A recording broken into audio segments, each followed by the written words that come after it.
আজ খুব ইম্পর্টেন্ট একটা কথা আমি শেয়ার করতে চলেছি, যেটা 7টা জিনিস, 7টা যেটা খাবার খাওয়ার ইমিডিয়েট পরেই আপনারা করবেন না। সেটা আপনারা ডায়াবেটিক পেশেন্ট হন, হাইপারটেনশনের পেশেন্ট হন, ফ্যাটি লিভারের পেশেন্ট হন, কিডনি ডিজিজের পেশেন্ট হন বা হেলদি হন, সেটাও কিন্তু ইন ফিউচার রোগকে ডেকে নিয়ে আসবে। প্রথম হচ্ছে খাবার খাওয়ার ইমিডিয়েট পর চা বা কফি খাবেন না, কারণ চা এবং কফি আমাদের আয়রনকে অ্যাবজর্পশন করতে বাধা দেয়। তো সেটাতে কি হবে, আপনার ধীরে ধীরে অ্যানিমিয়া শরীরে ডেভেলপ করবে। হয়তো আপনি আজকে ভাবছেন যে আমি তো চা কফি রেগুলারই খাই, খাওয়ার পরে আমার তো কিছু হয় না। সময় দিন, ফিউচার দেখুন কি হয়। নাম্বার 2, খাবার খাওয়ার ইমিডিয়েট পরে স্নান করবেন না। স্নান কেন করবেন না? কারণ টেম্পারেচারের একটা ভ্যারিয়েশন হয়ে যায়। যখন আপনি গায়ে জল ঢালবেন তখন সমস্ত ব্লাড ফ্লো আপনার স্কিনের দিকে যেতে শুরু করে, আর তাতে কি হয়, অ্যাসিড রিফ্লাক্স বা অ্যাসিডিটির একটা প্রবলেম চলে আসে, বা বলতে পারেন পাতি কথায় বদ হজমের সমস্যা। নাম্বার 3, খাবার খাওয়ার ইমিডিয়েট পরে খুব হেভি এক্সারসাইজ করবেন না। এতে আপনার অ্যাবজর্পশানে এবং ডাইজেশনে দুটোতেই হ্যাম্পার হবে।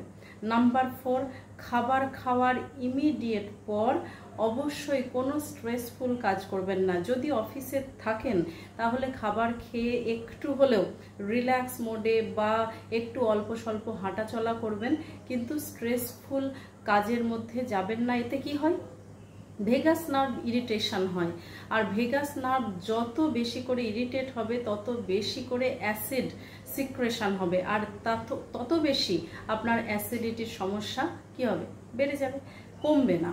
নাম্বার 5, খাবার খাওয়ার ইমিডিয়েট পর ব্রাশ করবেন না। হ্যাঁ, আমরা যেটা ভুল করি সেটা হলো রাতেবেলা খাবার খেলাম, ডিনারের পরই গিয়ে ব্রাশ করতে শুরু করলাম। আমাদের মুখের যে স্যালাইভা থাকে সেই স্যালাইভা হজম করতে সাহায্য করে। তাহলে যদি ব্রাশ করে ফেলেন তাহলে মুখের পিএইচটাই চেঞ্জ হয়ে গেল।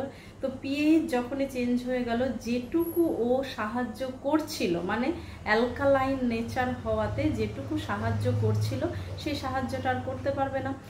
তো ইমিডিয়েট পরে নয়, একটু পরে আপনি ব্রাশ করবেন, কেমন?